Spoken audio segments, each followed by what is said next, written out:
क्या रेशियो आपको भी कंफ्यूज करता है? ए अनुपात बी समझने में परेशानी होती है? तो आपकी चिंता खत्म। 5 मिनट के इस वीडियो में आज रेशियो पूरी तरीके से कंप्लीट होने वाला है। तो चलिए हम आज इस रेशियो को जीरो लेवल से एग्जाम लेवल तक क्लियर करते हैं।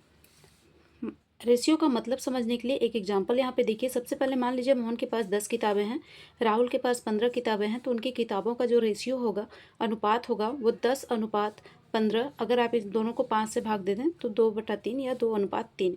यहाँ पर कुल मिला के कहने का मतलब ये है कि रेशियो जो है वो एक तरह से फ्रैक्शन ही है जो दो राशियों की तुलना यहाँ पर बताता है।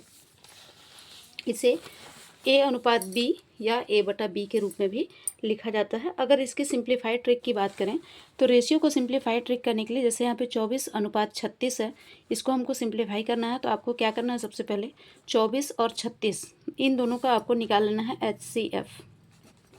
ठीक है, कॉमन फैक्टर इन दोनों का निकाल लेना है, हाईएस्ट कॉमन फैक्टर, और इनका हाईएस्ट कॉमन फैक्टर जो है वो 12 आएगा। तो इस हाईएस्ट कॉमन फैक्टर से दोनों को डिवाइड कर दीजिए। तो ये 24 को 12 से डिवाइड किए तो 2, 36 को 12 से डिवाइड किए तो 3, तो ये 2:3। यहाँ पे ट्रिक आपका ये है कि जब भी आपको रेशियो को सिंप्लीफाई करना हो तो आपको कौन सा ट्रिक अप्लाई करना है, कॉमन फैक्टर ट्रिक। आपको वहाँ पे कॉमन फैक्टर से उसको डिवाइड कर देना है।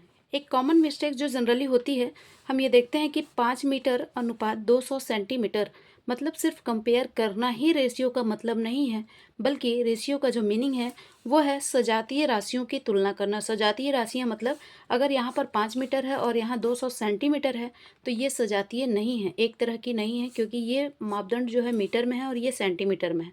तो रेशियो तभी आपका निकलेगा जब ये भी सेंटीमीटर में हो। तो ऐसी कंडीशन में पहले क्या करना है, या तो आप इस 5 को सेंटीमीटर में कन्वर्ट कर लीजिए या फिर आप इस 2 को मीटर में कन्वर्ट कर लीजिए, तभी आप इनका रेशियो निकाल पाएंगे। तो यहाँ पे 5 मीटर है, इसको हमने कन्वर्ट कर लिया सेंटीमीटर में, तो 500 सेंटीमीटर अनुपात 200 सेंटीमीटर।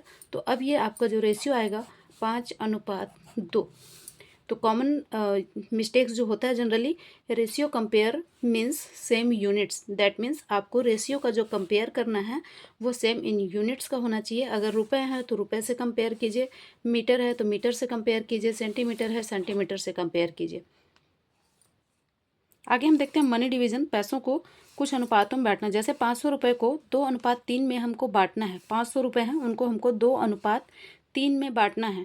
तो यहाँ पे हमारे पास टोटल पार्ट्स कितने हैं, कितने पार्ट्स में बांटना है, टोटल 5 पार्ट्स में, 2 और 3, टोटल 5 पार्ट्स। टोटल अमाउंट कितना है हमारे पास, 500। तो एक पार्ट्स की जो वैल्यू होगी वो क्या होगी, इसको आपको डिवाइड कर देना है, total amount divided by total parts. तो ये 500 भागे 5 कितना आ गया, 100। मतलब एक पार्ट्स की वैल्यू हो गई हमारे पास 100। हमको कितने भागों में इसको बांटना है, 2:3, मतलब 2 पार्ट्स। तो 2 पार्ट्स की जो वैल्यू होगी हो जाएगा 200, 3 पार्ट्स की जो वैल्यू हो जाएगी वो हो जाएगा 300। मतलब एक को 200 रुपये मिलेंगे और एक को 300 रुपये मिलेंगे। तो इस तरीके से इसमें भी एक कॉमन मिस्टेक्स होता है कि आप जो टोटल पार्ट्स निकालते हैं, कई बच्चे क्या करते हैं कि 2:3 का जब हमको टोटल पार्ट्स निकालना होता है तो वो 2 × 3 = 6 निकालते हैं, जबकि हमको इसको गुणा नहीं करना बल्कि क्या करना है, जोड़ना है। एज वाला रेशियो जो है ये बहुत ही महत्वपूर्ण है एग्जाम के दृष्टिकोण से। एक एग्जाम्पल देखते हैं। राम और श्याम की उम्र का अनुपात 3:5 है। यदि कुल आयु 40 है तो राम और श्याम की आयु क्या होगी। तो यहाँ पे हम देखते हैं कि हमारे पास टोटल पार्ट्स कितने हैं, मतलब ये जो रेशियो दिया है कितना कितना है, 3 और 5 है, तो टोटल पार्ट्स हो गए 8। और कुल आयु कितनी है उनकी, 40, मतलब टोटल अमाउंट हमारे पास है 40। तो एक पार्ट्स की अगर हम वैल्यू निकालें तो वो हो जाएगा टोटल अमाउंट बटा टोटल पार्ट्स, यानी कि 5। अब अगर हम राम की आयु की बात करें तो ये जो फर्स्ट वाला पार्ट है ये राम की आयु है, तो राम की आयु कितनी हो जाएगी, 3 × 5 = 15। और श्याम की आयु की बात करें तो ये 5 × 5 = 25।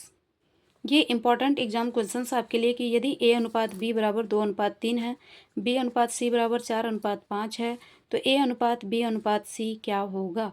तो इस कंडीशन में आपको क्या करना है, सबसे पहले ये जो बीच वाली वैल्यू B है, इस B को आपको कॉमन करना है। उसके लिए क्या करना है, यहाँ पर देखिए ये वाली वैल्यू B है, यहाँ पर ये वाली वैल्यू B है, मतलब नीचे वाले अनुपात जो B का है इसका गुणा आप ऊपर और नीचे कर दीजिए, और ऊपर वाली जो वैल्यू B है इसका गुणा आप नीचे और ऊपर कर दीजिए। तो यहाँ पे आप 4 का गुणा करेंगे 2 के साथ तो 8, 3 के साथ किए तो 12, यहाँ 3 का गुणा आप 4 के साथ किए तो 12, 3 का गुणा 5 के साथ किए तो 15। अब यहाँ पे देखिए A अनुपात B कितना हो गया, 8/12, B अनुपात C कितना हो गया, 12/15, यानी कि B अब यहाँ पे कॉमन हो गया कितना, 12। तो A अनुपात B अनुपात C जब हम निकालेंगे तो A मीन्स 8, B यहाँ पे कॉमन है 12, और सी कितना हो गया 15। तो A अनुपात B अनुपात C मतलब 8:12:7 होगा। उम्मीद है आपको ये वीडियो समझ में आई होगी। अगर हेल्पफुल लगा हो तो लाइक कीजिए, शेयर कीजिए और चैनल पे नए होंगे तो सब्सक्राइब करना बिल्कुल ना भूलें। नेक्स्ट हम मिलते हैं समानुपात के साथ। Thank you.